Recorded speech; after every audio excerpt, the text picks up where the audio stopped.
Guys ಇವಾಗ ನಾವು ಇದೀವಿ ದಾಂಡೇಲಿಲಿ. ಇವಾಗ ಕರ್ಕೊಂಡು ಹೊಂಟವ್ರೆ, ಅಲ್ಲಿ ಬುಕ್ಕಿಂಗ್ ಮಾಡ್ಬೇಕಂತ. ಅಲ್ಲೆಲ್ಲ ಬ್ಲೂ ಶೆಡ್ ಅಂತ ಕಾಣ್ತಾ ಇದೆ ನೋಡ್ರಿ, ಅಲ್ಲೋ ಬುಕ್ಕಿಂಗ್ ಮಾಡ್ಬೇಕು.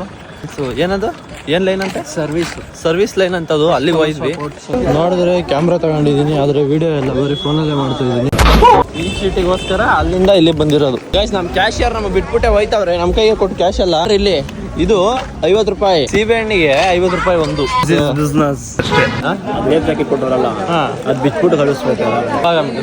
ಮೀಟರ್ ಗೊತ್ತಾಗ್ತದೆ ಪುಕ್ಕ ಅಂತ ಸೇಫ್ಟಿ ಇಂಪಾರ್ಟೆಂಟ್, ಅದಕ್ಕೋಸ್ಕರ ಜಾಕೆಟ್ ಹಾಕಂತ ಇದೀನಿ. ಆಯ್ತು, ಆಮೇಲೆ ಇಲ್ಲ ಅಂದಿದ್ರು 1 ಅವರ್ ಮೇಲೆ ಕಾಯ್ಬೇಕಾಯ್ತು. ಹೌದು, ನಾ ಬಂದು 15 ನಿಮಿಷ ನೋಡಿ ಎಲ್ಲ ಪಟ್ಪಡನ ಮಾಡವ್ರೆ. ಏನ್ ಹೇಳ್ತೀರಾ?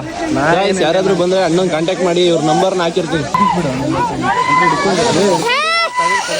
ಚೆರಕ್ ಹೋಗಿಲ್ಲ, ಯಾವ ವಿಡಿಯೋ ಮಾಡ್ಕೊಡ್ತಾರಲ್ಲ ಅವ್ರಿಗೆ ಒಂಚೂರು ಇನ್ಫ್ಲೂಯೆನ್ಸ್ ಮಾಡ್ಬಿಡಿ, ಒಂಚೂರು ಮಾಡ್ಕೊಡಕ್ಕೆ. ಹೌದಾ ಸರ್, ನಮ್ಗೆ ಯಾರು ಆದ್ರೆ ಮಾಡೋದು ಸಹಾಯ ಪಡಂಗಿಲ್ಲ. ಹೌದಾ, ನೀವು ಮುಳುಗ್ತೇನಂದ್ರೂ ಗಾಬ್ರಿ ಅವ್ರ ಅಂತಾರೋ ಜಾಕೆಟ್ ಬಿಸಾಕ್ಬಿಟ್ರೆ ಗಾಬರಿ ನೀರಲ್ಲಿ. ಬಾನು ಏನೇನ್ ಕ್ವಾಟ್ಲೆ ಕೊಡ್ತಿದ್ದ, ನಾವ್ ಹೇಳ್ಬೇಕಾಯ್ತು ಬಾನು ಈಸ್ ಡೇಂಜರ್ ಅಂತ. ಈಗ ಬಾನು ಈಸ್ ಇನ್ ಡೇಂಜರ್ ಮಾತೇ ಆಡ್ತಾ ಇಲ್ಲ ನೋಡ್ರಲ್ಲಿ. ಪುಕ್ಕ ಅಂತ ಅವಾಗ್ಲೇ ಹೇಳಿದ್ರು.